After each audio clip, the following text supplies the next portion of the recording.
Hey folks, it is October the 9th, and today we're going over chapters 46 and 47, which has to do with feudal justice and feudal warfare and some of the characteristics of that. And the terms we have on the board are feudal court, ordeals, judicial duels, limits in warfare, cavalry, and peace attempts. And I'm giving the folks here in the room a bit of time to go over that in their book before they discuss it. And just as a friendly reminder, we're going to have a test next Thursday. At the end of the notes lecture, we're going to discuss broadly some of the things that's going to be over it, but we're not going to review until Tuesday. So.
All right, folks. So if you could spend a few minutes discussing the following terms up on the board. We have feudal court, ordeals, judicial duels, limits in warfare, cavalry, and peace attempts. So go ahead and turn to your neighbor and discuss the terms for a few minutes according to your reading.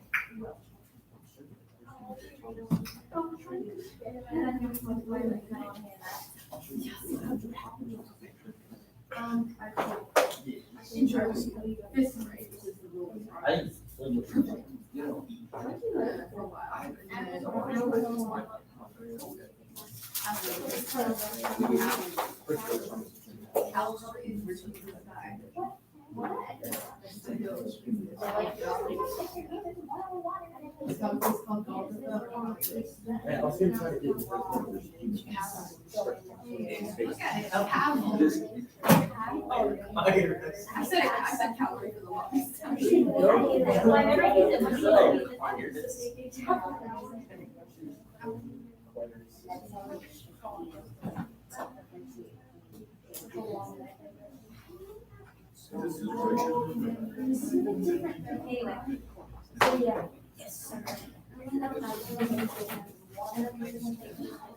What?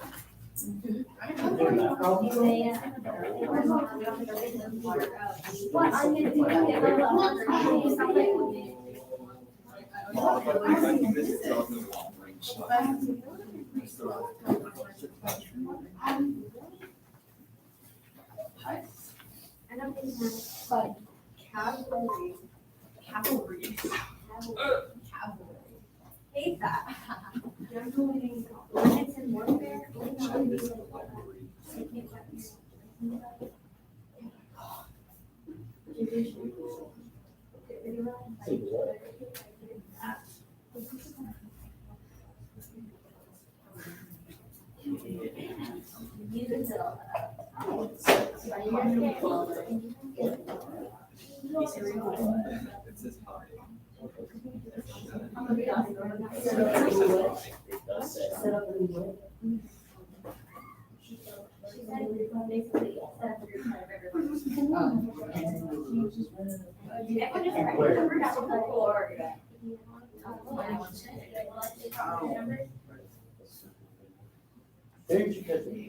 Well, I had to practice. Dude, there's nothing. I'm excited. Like there's something there. I don't know how she does it. I'm And she helped, so technically She not all started right. giving them, she started giving them out to anyone she knew. Just my high school, but then I didn't have any left. There is balance. Balance.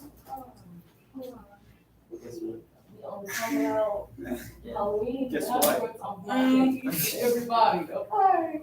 From your mom. And there we have it. And I'll be back soon. Say something. Hey, all right, folks, let's go ahead and begin. So we're going to start with the images I have for today. So your book's correct to point out, and I brought this up before, that if you remember during the fall of Rome, you essentially had two sets of laws. You had the sets of laws that were around since even many of them made during, many predating the time of Julius Caesar. But the Germanic people coming in gradually became the majority of the population and took over the Roman Empire, brought in their own customs. And part of this had to do with their own sense of how, their own sense of laws and how justice could be administered. And one of the things was an ancient practice of trial by ordeal. And though it was originally more of a pagan practice, it's going to be integrated into these Christian people. So, which is something that often happens. People accept religion, but they keep a lot of their culture. And so, yeah, a lot of this had to do with the idea if somebody was innocent, that God would keep them safe or heal them of wounds or something like that, not allowing an innocent person to suffer. So it's the idea that justice is not just like a temporal thing that's here on earth, but it's something that, like ancient people back then, like I told you, medieval people were probably the height of religion, but it was also the point of superstition, where they believed that everything that happened had spiritual reasons behind it, every little insignificant thing, but big things as well. From everything from spirits and demons and like goblins and angels and all kinds of stuff were somehow controlling everything. Whether you had a cold or whether you stumped your toe in the morning or whether you accidentally found a coin while you were walking down the road. And so it's no different here when we come to like trials of justice. And yeah, the book's correct. And one of the ways was to do things like have people hold hot irons, have them do things like walk on like sharp objects to see if their feet are cut. Have them like one of them that we're going to see later on that's going to be used quite a bit was burning at the stake. So if somebody if they lit the stake and the person wasn't burnt to death, well, they were often considered to be innocent.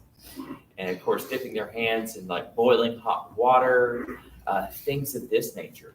And if they're either A, not injured somehow, or B, they heal quickly, then they're innocent. However, if they have wounds or if they die of shock or something like that, they must have surely been guilty. Another way is trial by combat. And so the old Germanic custom of settling matters of either divorce or adultery, if one was accused of cheating the other when it came to spouses, was you would bury the man up to his waist, and him and his wife would both be given weapons. And they would have a trial by combat even among spouses. So if she accused him of seeing another woman, then she could bring it up to the court, and the court would say, fine. Whoever wins the duel is obviously the innocent one. Now, not all things went this far. However, your book's correct to point out that the accused was guilty until proven innocent, which is the opposite of what our society today goes by. The whole point of American sense of justice is supposed to be innocent until proven guilty, which means the burden of evidence is supposed to be on the accuser. If you're going to say that somebody's guilty of a crime, you first have to prove that a crime was committed. And second, you have to prove that this person is the one responsible for it. It's the other way around here. Here, if you accuse somebody of a crime, the person accused must somehow prove they were innocent. They have to come up with witnesses. And witnesses is the idea of having witnesses, or they call it in your book oath keepers, is a very ancient practice. It's used throughout the world, all over, especially in third world countries. Tribal societies to this day, having witnesses, especially your elders or the village elders or something like that, carries a lot more weight than even physical evidence, even fingerprints or something scientific. So it's just, it goes a lot to show that a lot of it had to do with the community. Of course, trial by combat, of course, was definitely signified by dueling. And so a lot of societies duel. Americans have been dueling for the longest time. Alexander Hamilton died in a duel. Abraham Lincoln participated in a duel.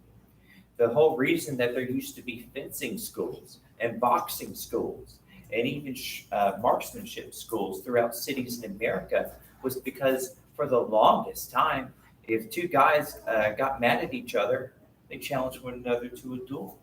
And it was sometimes with swords, sometimes with knives, sometimes with fists, and sometimes with guns. Yeah. Did you know that Andrew Jackson, he did a lot of duels? Like Yes. And stuff like that?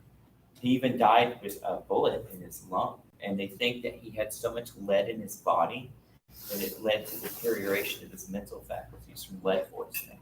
And yeah, he had pneumonia and stuff like his whole life. It was like, that's how he wanted to live. But yeah, it was a different time. It was definitely a different time. But it had lasting effects throughout society for the longest time. So here's another one, another unhappy couple. But see, this time they gave her a weapon. He didn't have one. So but he has fast hands. He caught her. Yeah. All right, moving on from that. Of course, like warfare is going to change a lot. Like this is supposed to be depicting the Franks fighting Viking invaders, and of course the Franks had cavalry, but they weren't necessarily heavy cavalry yet. They were pretty lightly armored. They relied mostly on their infantry, their ground troops, who were peasants, who were lightly trained. But you're going to see a shift away from that as societies become more feudal. You're going to see feudal lords are going to amass wealth, and as they amass wealth, they're going to be able to better train and equip the elite soldiers. And as they train and equip the elite soldiers, it's going to be more based on heavy Northern European horses that can carry more weight. And since the horses can carry more weight, they get better at horseback riding. They have the invention of stirrups. And with that invention, they're able to brace themselves even better while carrying a lot of weight. And they're going to be able to don heavier armor. They're going to develop the charge. They're going to move on with chainmail and fighting with swords for the most part until they're basically like human armadillos. But the good thing for the knight and the lords and all that stuff is that they're essentially, like, for them, it's bloodless warfare. They hardly ever die. And so the poor peasants, they don't have that much in the means of an ability to penetrate armor. Not until you start seeing the advent of, yes, longbowmen, but that's mostly from England, but eventually crossbows, armor-piercing crossbows, and then later, of course, gunpowder, which is going to end armored knighthood. But of course, this was extremely intimidating for infantry fighters because, and remember, the term infantry comes from the French word enfants, which is children. And so that's what they would say. Infantry was essentially shock troops. You had your peasants who basically had wooden pitchforks for weapons for the most part, or whatever they used to to cut down their wheat. Yeah, their farming tools, shovels and things like that, as their weapons. And they would say, "Send in the children," and the infantry would go forward, shot down by arrows. The knights would come in, mop them up, and then it turned into essentially a battle between armored knights, and who would get pretty badly beaten up, but usually not to the point of death. And then you would have the victory basically of who's left standing. For knights, it was often a game, more or less. Knights did go through a lot of combat training. They were a martial people. And so this is what they looked forward to. And yes, warfare was constant. They did not always bring in the peasant class. There were many wars where it simply was armored knights against armored knights. Successful wars tended to reap in wealth because you could have peace treaties where you exacted money from your enemy. You could expand your territory. Sometimes they would pillage. This is going to be such a constant problem. You're going to have the church step in. And of course, first they're going to have the peace of God declared, which is supposed to tell the knighted class, you got to stop killing common people. You got to stop doing it. Because it was, I mean, obviously it's unchristian to go around murdering people. So this was pretty well respected, but it's not going to be that lasting. But we're also going to see the birth of chivalry. So it's going to be a chivalric thing to not, start to essentially exploit the weak. And then later on, you're going to have this. This is depicting the call for the truce of God, where it's like, hey guys, could y'all at least stop fighting on holidays and certain days of the week? And so it becomes more and more formal. This is going to lessen the warfare of the nobles a bit.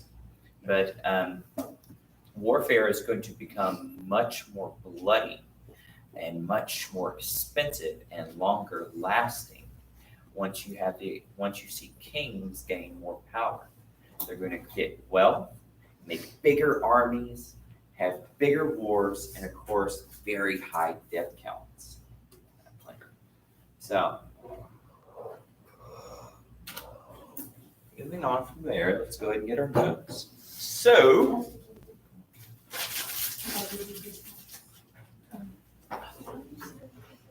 let's start off with feudal courts. So, where if somebody had to take somebody to trial, where did they go? To the court. The court. Who held the court? Yeah. So nobles and knights.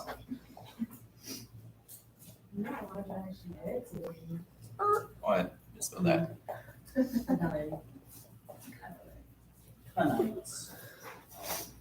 Yeah, the reason it's spelled like that, the knight actually comes from Old English. It was like a knick or something like that. It eventually becomes knight.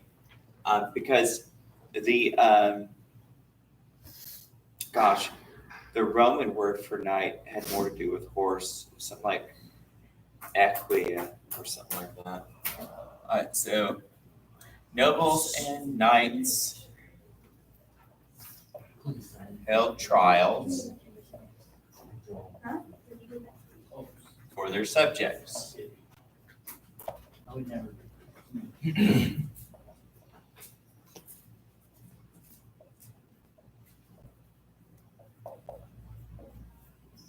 And so they're holding trials for their subjects. And if you brought somebody to court and let's say it was a bad crime, what did both of you have? What happened to both of you? Yeah, but you were both potentially thrown somewhere. Yeah. So both the accused and accuser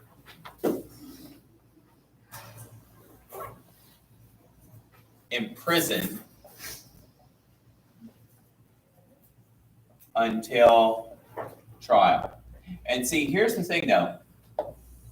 Prisons were not really that much of a thing back then. They had jails, which were holding cells, dungeons, but people usually weren't kept there that long. Usually a jail was a place where you put somebody either to wait for trial or it was a place where you put somebody who was a hostage while you're waiting for a ransom. So like if you had a war and you caught an enemy knight or an enemy noble, you would keep them in the dungeon until their family paid a nice ransom so you'd have some more cash. So they're there. Now,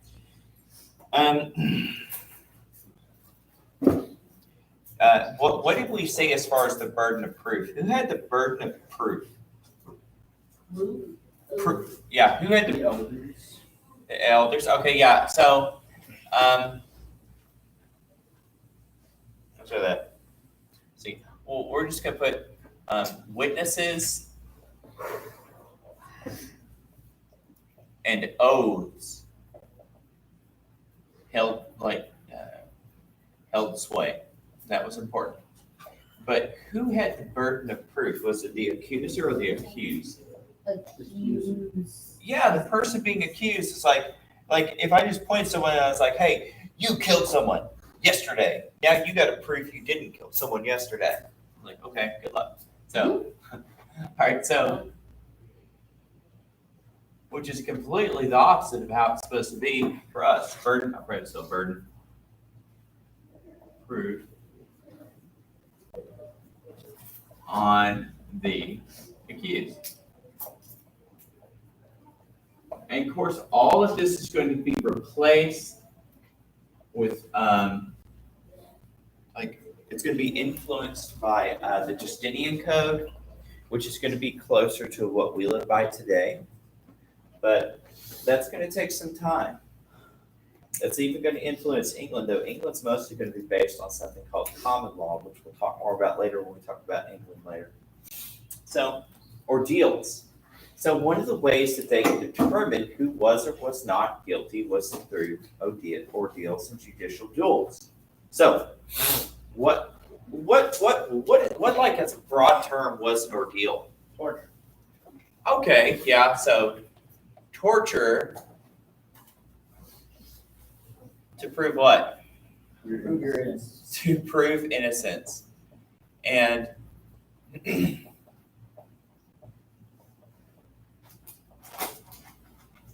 And so, so who ultimately determined if you were innocent or not? The torture. So it was the belief that, God. belief that God would protect the innocent. Because the idea was that there wasn't really that much of a separation between the material world and the spiritual world. And that obviously God would keep injustice from happening in the land. Yeah, go ahead. So and of course this could be, as you see, your book comes in many forms. It's even going to last, and it's going to have a resurgence. When do you think it's going to have a resurgence, and we're going to see it in early America? Salem witch trials, yeah. You're going to have, later on, you're going to have a couple of fallen priests. They're going to write a book later called Malleus Maleficarum. Malleus Maleficarum. It's called The Hammer of the Witches. And it's where they write a book off the top of their heads, basically. They just made it up on ways to catch witches and signs for them and stuff like that. They just made the book up, really. They just wanted to make a bestseller. And people bought it and they believed it. And Europe went through this whole trial of witch craze. They were looking for them and burning them at the stake. And then they got over it. But then, like 100 years later, Americans found out about it, and they thought, oh, wow, what if it's happening here? So they had to sell them witch trials. So, and Europe was kind of freaked out because they thought we were kind of backwards. Yeah. You want to know something funny about witch trials? There was only one or two people that were actually burned to the stake. Most of them died in prison. Yes. And one was actually crushed. A lot of them died of illness and stuff in This prison. isn't how poor prisoners were taken care of. Yeah, absolutely. And it turned out it was mostly just some poor girls. So I guess you would be pretty bored being in that situation. All right, so a couple of books up here about it somewhere. All right, so judicial duels. Yeah, do get out. So yes. Males were very halfway to their waist if they were fighting. Yeah.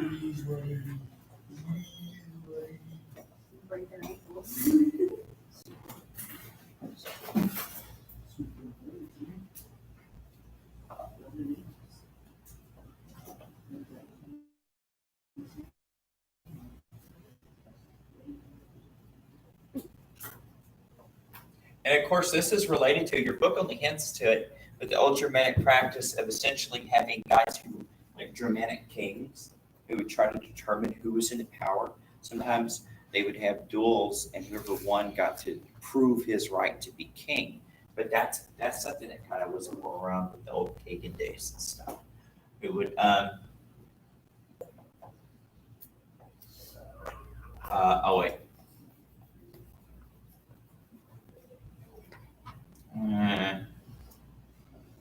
Which would determine whose side was right. And so the idea was that the victor would be blessed, since they were the side of righteousness, to be able to defeat the person who's wrong in all this, right? So once again, they're looking for divine inspiration, but it's divine inspiration through forms of violence to determine justice. But these are serious things. Ordeals, serious stuff. You're risking like death and severe manglement. The same here.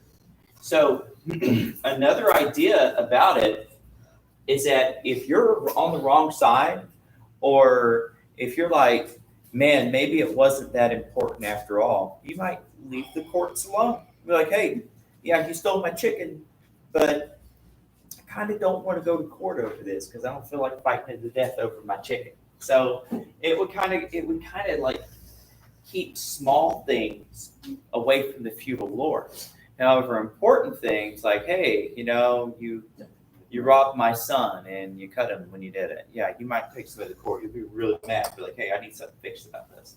So it kept the smaller things out of the system, for better or worse. Art thou stole my chicken? Yep. You stole my chicken? Yeah, fighting to the death over a chicken, you might not want to do that. I don't know. Maybe if that's your own chicken. Now, medieval war or feudal warfare and feudalism was mostly set up as a form of defense. You have these peasants, you have a lot of bandits and Viking raids. So this is mostly set up to defense. So it's good for that. But what are some of the limits regarding this? The Christian church was like, we gotta stop fighting all the time. So they ensured 200-something days out of the year, violence free. Yes, Because they were limits. fighting all the time. Basically, they said, stop, get some. Certain, and this was not very well adhered to, right? Like they were like, oh yeah, we'll do that, and then they'd be like, but he broke the rules, so I get to break it too. So it wasn't set in stone. Certain days and targets, like people. Okay, so that's one. But remember, these are agricultural people. The knights are expected to stay home and administer justice, but they're also expected to stay home and make sure that the peasants are actually doing what they're supposed to. So could they go very far away from their feet? No. Yeah. So couldn't travel. So that's why one of the reasons why the Crusades is going to be such a big deal, because they will travel.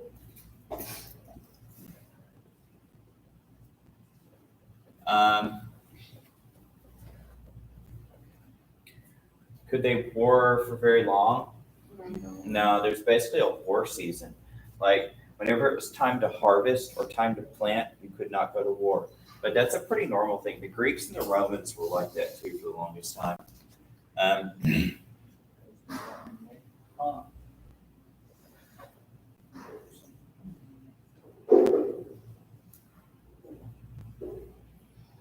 And another thing too, I mean, they also faced limits on what they could do to castles. This is a time where for people who had means, you could make your soldiers, your knights, and your cities very well defended. The castles, most of these armies, small as they were, did not have abilities to overcome castle walls early on very easily. knights were pretty well defended to where they didn't fall and die that often in battle. So you see a period like this too in early Greek warfare when Helots were fighting Helots. They were both well armored, they were well disciplined with their shield walls, and it was almost like a football game where they would have like an afternoon, people would have a picnic watching the battle. A couple of guys died, but most of them went home, you know. So sometimes you see these periods in warfare where the defense is so good, the warfare is like that, right? And also, like, you have some forms Well, yeah, in Civil War, there's like, Bull Run, right? First Battle of Bull Run, Manassas. Yeah, you had like all these people from Washington go out and have a picnic, and then the war went, like the battle went really bad, and so like they even managed to take a couple of senators as prisoners. This is kind of funny. If those people are kind of watching me, be like, what are these people doing? Why are they watching? They didn't realize how bad it would be. A lot of them were like naive. They thought that they didn't realize how deadly war could be. But the Civil War is a good example of how technology went so far and away to where the tactics didn't catch up with how deadly their weapons were. So that's why you just had like just thousands of people dying every day because they were using these old tactics against super deadly weapons. And so they're just chopped up to bits. That's when you get shot. That was realistic. The beginning of World War I was like that too. They didn't realize just how deadly machine guns and modern artillery were. I mean, it was sad. And when they did, then the war went in a whole other direction. All right. Speaking of something a little different though, what about cavalry? They started off light and went heavy. Yeah. And so, they're going to see mostly, before that, because of that, abandoned infantry, cavalry starts light, and by like 13th, 14th century,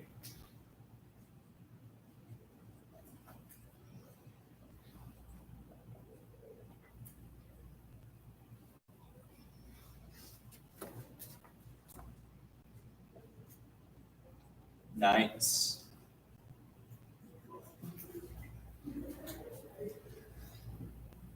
are fully armored.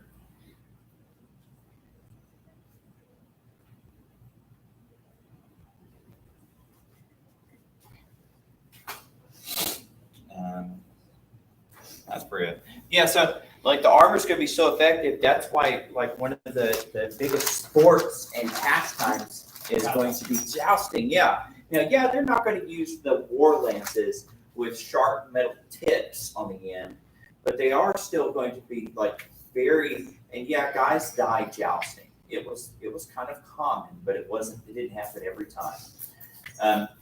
But it's going to show that their armor was safe enough, and it wasn't just encased in metal. They also had padding underneath that armor to absorb some of the shock. They could cinch themselves and tie themselves down into the saddle so they weren't knocked out of them very easily. The horses were very well trained for warfare, to be used to the sounds of screams, to not be skittish, to wear armor, to trust in their rider, to do certain movements that would help them in combat, even trample human beings. So, this was their life. When knights were young, we're going to talk about knighthood a little bit more later. Their whole job was to learn how to be a horseman first, how to be a fighter, stuff like that. All right, so peace defense. So people are like, whoa, we can't fight all the time. This isn't right. So who's going to step in and try to calm things down? Church, which is pretty much the only church around at the time.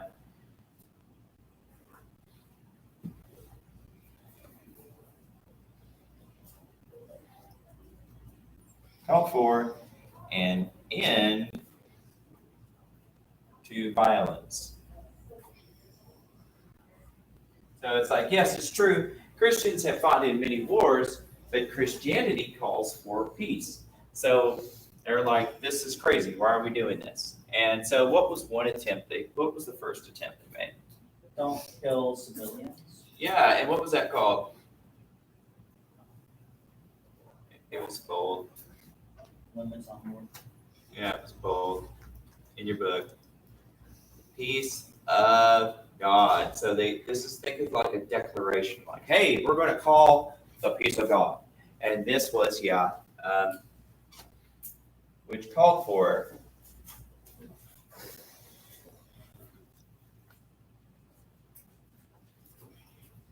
an end to targeting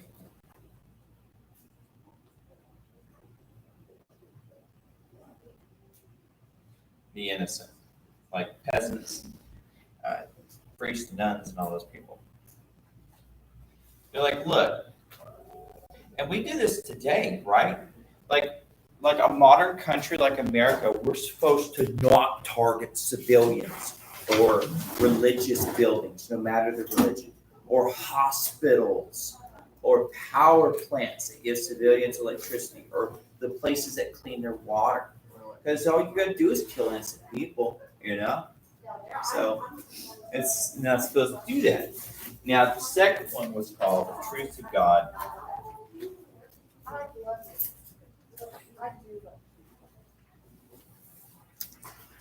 And this is the one we're talking about, like limits warfare on holidays. Like, hey guys, you got a 3-day weekend. Don't fight. So yeah, these are like attempts. So like, yeah, we understand we can't fully stop it. We got limits. Okay. But hey, at least stop it here. Like, you don't have to like kill people on Christmas. I mean, isn't that a bad Christmas present? Daddy died on Christmas. So yes, go right ahead. So these are the notes for today. Now, the things for our test. I'll go ahead and put a couple of bullet points down here. So, all right. There will definitely be a question option about the Vikings. So there'll be one about the Vikings. There'll definitely be one about Islam. That's one option. And I think before that, huh? Can you watch? Oh yeah, get the computer. Yeah, go ahead. I'm sorry. I kind of spaced out.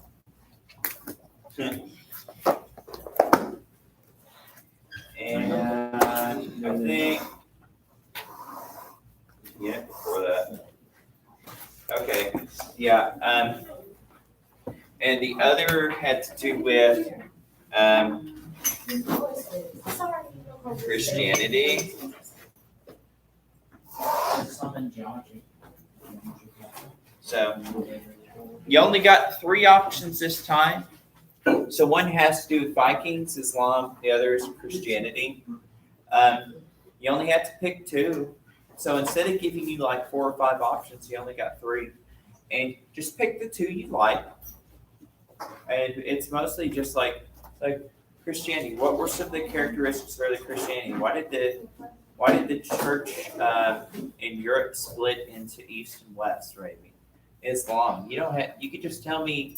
You could either choose to talk about how it was founded, or you could talk about the politics of it, like where did they go conquer and stuff.